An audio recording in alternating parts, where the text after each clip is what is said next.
നമ്മൾ ഇന്നൊരു ചെറുപയർ ദോശ ഉണ്ടാക്കാൻ പോകണം. ചെറുപയറൊന്ന് മുളപ്പിച്ചിട്ടുണ്ട്.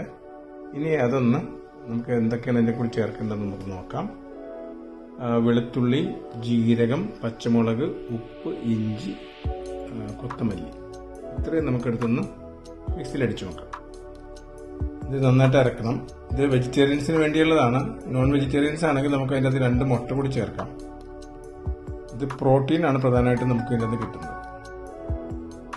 നമുക്ക് മല്ലിയില ഓരോന്നിട്ടിടാം. വെളുത്തുള്ളി എല്ലാം നമുക്കൊന്ന് അടിച്ചെടുക്കാം. കുറച്ച് വെള്ളം ചേർക്കാം, എന്നാലേ നമുക്കിത് പേസ്റ്റായിട്ട് കിട്ടുള്ളൂ.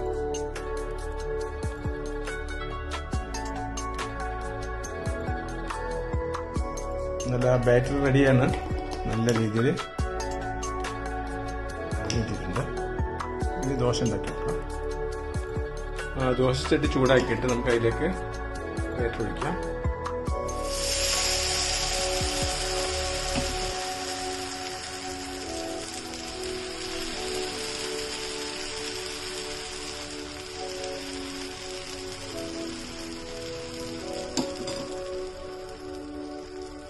പറ്റിയൊരു ഇൻസ്റ്റന്റ് ചമ്മന്തി ഉണ്ടാക്കാനായിട്ട് തേങ്ങ എടുക്കാം, ഇഞ്ചി, വെളുത്തുള്ളി, ഒരല്പം വേപ്പില, മല്ലിയില, ഉപ്പ്, പച്ചമുളക്, ഇത്രയും കാര്യങ്ങൾ നമുക്ക് ഒന്ന് മിക്സ് ചെയ്തെടുക്കാം.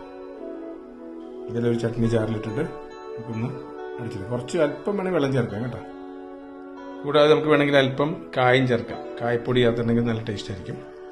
കായപ്പൊടി നല്ലതാണ്.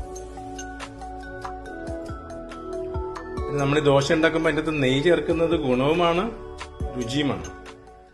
അത് ഉണ്ടാക്കി കഴിയുമ്പോൾ ഒരുപാട് മുരിക്കാതെ അത് ചൂടാക്കാതെയാണ് നെയ്യ് നമ്മൾ ഉപയോഗിക്കേണ്ടത്. ലാസ്റ്റ് ചേർത്താലും മതി, മുകളിൽ പുരട്ടിയാൽ മതി. ഇനി ഞാൻ പറയാൻ പോകുന്ന കാര്യങ്ങൾ നിങ്ങൾ വിശ്വസിക്കുമെന്ന് എനിക്കറിയില്ല. എന്താ എനിക്ക് പറയാതിരിക്കാൻ നിവർത്തിയില്ല. ഇത്രയും ടേസ്റ്റുള്ള ഒരു ദോശയും ചമ്മന്തി എൻ്റെ ജീവിതത്തിൽ ഞാൻ കഴിച്ചിട്ടില്ലെന്നാണ് എൻ്റെ ഒരു ഓർമ്മ. അത്ര ടേസ്റ്റാണ്. നിങ്ങൾ എന്തായാലും ഒന്ന് ട്രൈ ചെയ്ത് നോക്കൂ കേട്ടോ.